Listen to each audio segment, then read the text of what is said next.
Terus melakukan awareness itu yang paling penting bahwa mengenai manfaat penggunaan dari mitigasi risiko kredit. Jadi itu sangat penting bahwa dalam melakukan proses pemberian kredit, mitigasi risiko kredit itu sangat diperlukan. Nah itu terus-menerus kami lakukan. Perlu melihatnya profil dari debitur masing-masing sebelum melakukan pemberian kredit. Jadi proses awareness bahwa pentingnya profil risiko itu terus-menerus kami lakukan. Ini akan memang hanya di sektor tadi yang Anda sebutkan tadi, atau akan ada perluasan sektor sebenarnya? Mungkin ke lini sektor yang lain atau seperti apa Pak Yohanes? Ya, jadi kami sebenarnya melayani berbagai sektor keuangan. Jadi perbankan, multifinance. Hanya keuangan saja ya berarti ya? Secara umum adalah keuangan. Okay. Jadi perbankan, multifinance, tadi juga fintech peer-to-peer lending, dan juga perusahaan sekuritas. Belum di luar itu ya berarti ya? Masih sedikit sekali. Masih sedikit sekali ya. Kalau tadi rencana mengenai Pevindo Kredit yang tingkatkan partisipasi dari sekuritas begitu misalnya untuk bergabung, ini juga kayaknya kan belum masuk nih. Tadi kan udah ada koperasi simpan pinjam, P2P, kemudian juga bank umum gitu ya. Belum ada sekuritas begitu di dalamnya. Nah ini seperti apa Pak? Sebenarnya saat ini sudah ada beberapa perusahaan sekuritas yang bergabung menjadi anggota kami, gitu kurang lebih. Ada beberapa. Berapa banyak Pak? Sekitar mungkin 8. Dan juga salah satunya adalah Pendanaan Efek Indonesia, itu juga sudah bergabung menjadi anggota kami. Saat ini juga masih ada beberapa perusahaan sekuritas yang sedang dalam proses untuk menjadi anggota. Jadi kami melihat sendiri bahwa kami mendukung mitigasi risiko tidak hanya di salah satu sektor, tapi di seluruh sektor di industri keuangan ini. Jadi masih terus ditingkatkan tingkat partisipasinya. Betul begitu sekali. Ya Pak Yohanes ya? Betul sekali. Mas Arief? Pak, ini kan ada slik ya kita di industri keuangan. Jadi kalau misalnya saya pelaku usaha perbankan, saya bisa mengakses data itu. Betul. Terus sekarang ada biro kredit. Terus apa yang memberikan added value dibandingkan slik yang bisa diakses oleh semua pelaku industri perbankan itu?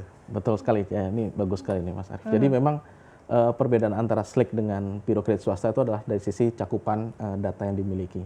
Jadi kalau dari slik mungkin terbatas hanya cakupan data perbankan atau multifinance, tapi kami sampai juga di luar itu sendiri. Jadi kami juga mencakup tadi, kalau yang saya sampaikan ada lembaga penjaminan, ada pegadaian, juga ada tadi koperasi simpan pinjam, fintech peer-to-peer lending. Artinya semakin besar database yang dimiliki, maka lembaga keuangan semakin mudah untuk melakukan verifikasi atau melakukan pengecekan atas kualitas dari calon debiturnya. Gitu. Jadi bisa saja suatu saat kita tahu seseorang pinjam di perbankan atau di multifinance, tapi dia juga patuh. Tapi di tempat lain bagaimana?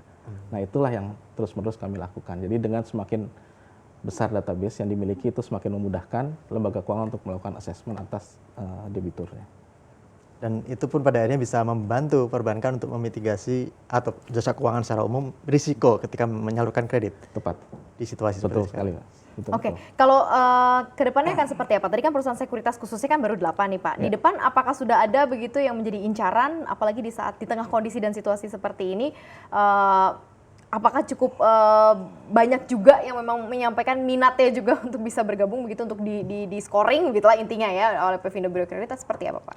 Jadi kalau kita lihat memang dalam menjalankan bisnisnya perusahaan sekuritas tentu juga harus berhati-hati ya, khususnya adalah perusahaan sekuritas yang memberikan fasilitas pembiayaan margin. Ya. Nah, hal tersebut tentu sebelum melakukan proses pembiayaan margin, perusahaan sekuritas juga harus melihat juga profil dari risiko dari debiturnya atau nasabah marginnya lah kalau kita bisa bilang seperti itu ya. Jadi dengan bergabung menjadi di dalam keanggotaan perusahaan sekuritas yang sudah menjadi anggota Pevindo Biro Kredit, mereka bisa melihat profil risiko nasabah marginnya tidak hanya di perusahaan sekuritas saja atau di industri pasar modal saja, tapi juga bisa melihat profilnya di perbankan, di perusahaan pembiayaan ataupun misalnya tadi di fintech peer-to-peer lending misalnya seperti itu. Jadi semakin luas profilnya atau informasi yang dimiliki oleh suatu perusahaan sekuritas sebelum memberikan fasilitas pembiayaan kepada nasabahnya.